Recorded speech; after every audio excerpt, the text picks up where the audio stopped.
1300 hours on the 3rd of the 3rd, 2020. All right, so I've been looking through various journal articles, neuroscience-based journal articles, specifically ones got to do with higher cortical function. And I landed upon one that I'm pretty interested in. Um, I guess the thing that intrigues me about this article is I feel that it's got to do with me, or I'm somewhat related to it. I don't know. I'll explain what the article is and then what it's about, and then maybe you can figure out why I'm so intrigued by it. So, the article is called Inherent Auditory Skills Rather Than Formal Music Training Shape the Neural Encoding of Speech. It's a bit of a big title, but trust me, there's worse. And this article is by Kelsey Mankel, and Gavin M. Bidelman. I don't know if I got their names right or wrong. I hope I didn't. Sorry about that. Well, this article pretty much looks at the different, how do I say this? Skill levels, or the different abilities that we all have in our head to receive, perceive, and interpret speech or talking or language. Yeah, so it looks at different people's abilities of pretty much receiving and perceiving speech. Because some people hear speech better than others, especially in different environments. Because, let's say we're in a quiet room and you want to hear someone talking, it's usually pretty easy to hear them talk. Or if you want to hear someone talk at a cocktail party, if you guys know what the cocktail party is, I might as well explain what the cocktail party analogy or example is. So a cocktail party is a, it's a busy, noisy event or an occasion. There's lots of people talking, walking around, moving, possibly dancing to music. There's lots of happening, so there's lots of noise. And so you can imagine that if you wanted to talk to someone, it might be a bit difficult to listen to what they're saying and really get what these people are talking about. But most of us know that when you're at a party, it's not that difficult at all to hear someone talk. You actually can tune in and you can hear everything they're saying perfectly. That's got to do with let's just say it's got to do with like a selective attention, or is it selective um hearing, or I can't remember what the term was. But pretty much we have the ability to tune in to whoever we are listening to or whatever we're listening to, and we're able to hear them a lot better, and it almost amplifies what they're saying like in our heads, and at the same time it drowns out all the other noise.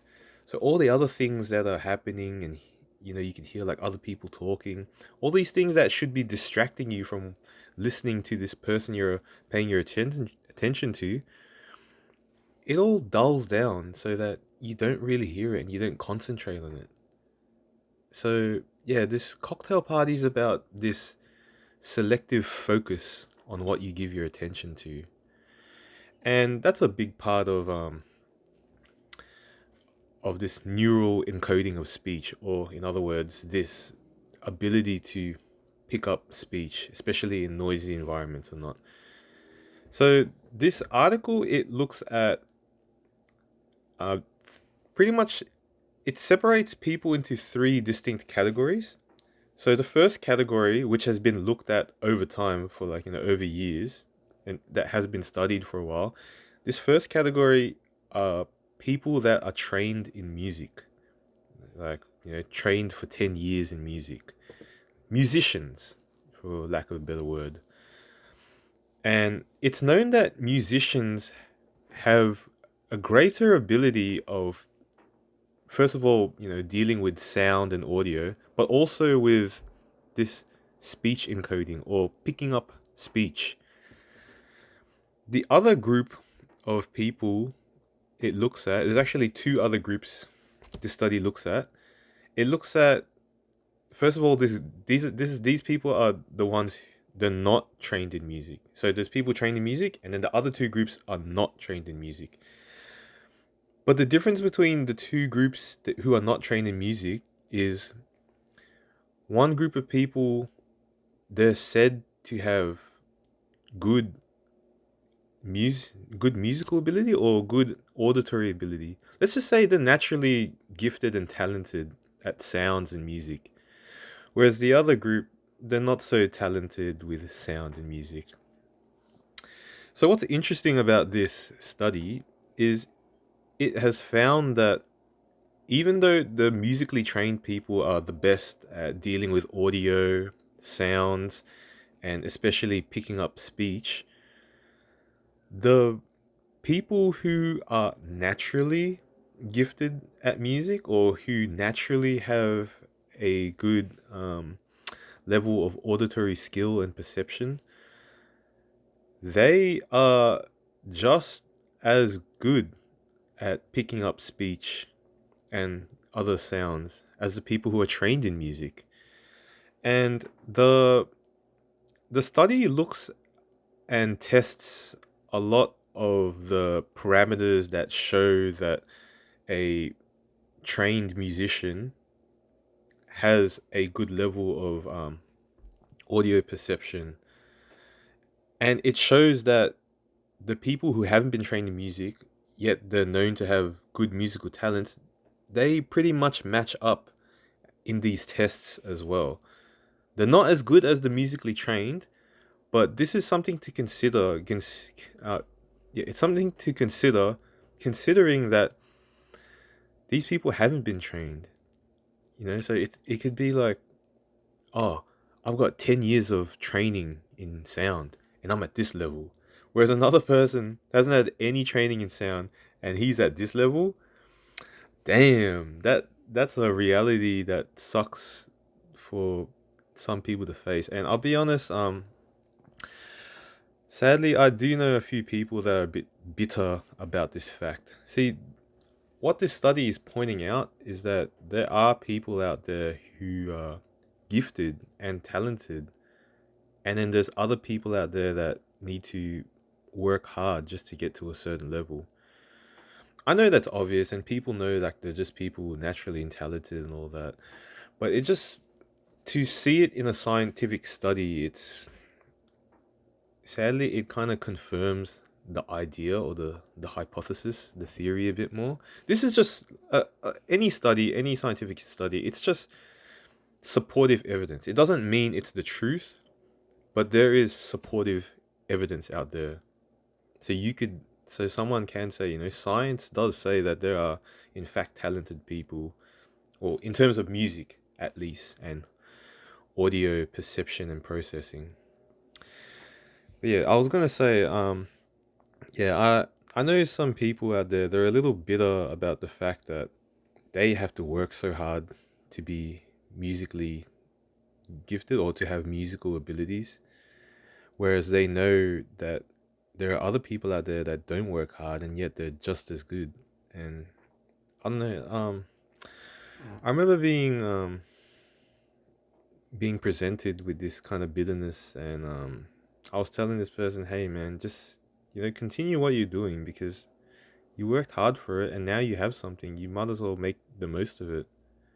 Because these people that sometimes they're a bit bitter at it, they're brilliant, they're amazing at music. Their their talent, their skills at instruments and singing and just everything, and even just coming up with sounds and music, it's amazing. It's something that I'm nowhere near.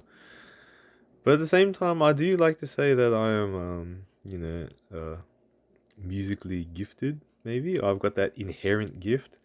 I don't know if I really do, But it's just something I've never really had to work that hard on, or really work hard on. I have practiced singing a little bit, but never at the level where like it's real training, real practice. Because, I don't know if you call going out to a karaoke as a training. It can be seen that way. I do purposely go I karaoke and sing a song because I want to get better at singing a certain song. But that's only for the purpose of the next time I go out to a party or a social event, I can sing it and sound better. So it's still the same thing, I'm just like, I don't know, I'm still just enjoying it anyway. It's not so much training. But yeah, anyway, I guess you could say I'm interested in this because it's kind of clear and there is evidence to support that there are people who are naturally gifted at something, especially in terms of audio abilities and music, and that it's comparable to people who are trained in music, trained 10 years or so. The study does show that the people who are trained in music are still more superior in their auditory skills and processing. That the training still does bring you higher, 100%. So don't feel bad if you've spent time training and getting better at music because it is worth it, 100%. It's just you have to also face the fact that there's people out there who don't have to work as hard and they got that skill.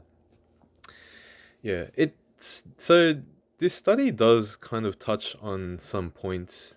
For example, like the fact that, maybe beyond music, it's clear that there are people that are talented in things. There might not be scientific studies that show specifically, people that are just naturally gifted at football or naturally gifted at being businessmen or anything like that. But it's just nice to see that there's evidence out there supporting at least one certain area or one certain niche for all we know.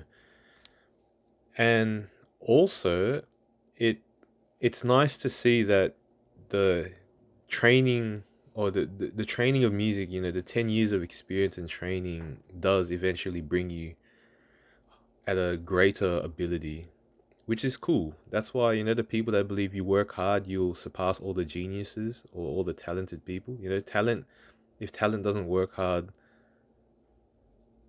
hard work won't give you talent. Oh, I forgot the line, something.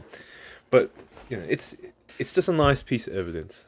And another thing that this can show is that if you have a oh, this is what the study kind of like wants to say as well. If you have a natural gift in something, a strength, if anything, you could work on it because it will be like imagine you have the people who have the natural gift and then you put the 10 years of hard work on top.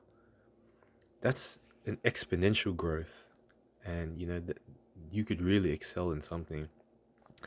I read a book. I forgot who it's by. I think it's Drucker. It's managing yourself or managing oneself, and he talks about how it's probably better to work on your strengths rather than your weaknesses. Because if you work on your weaknesses, you just become mediocre at more things. But if you work on a strength, you get to excel at something.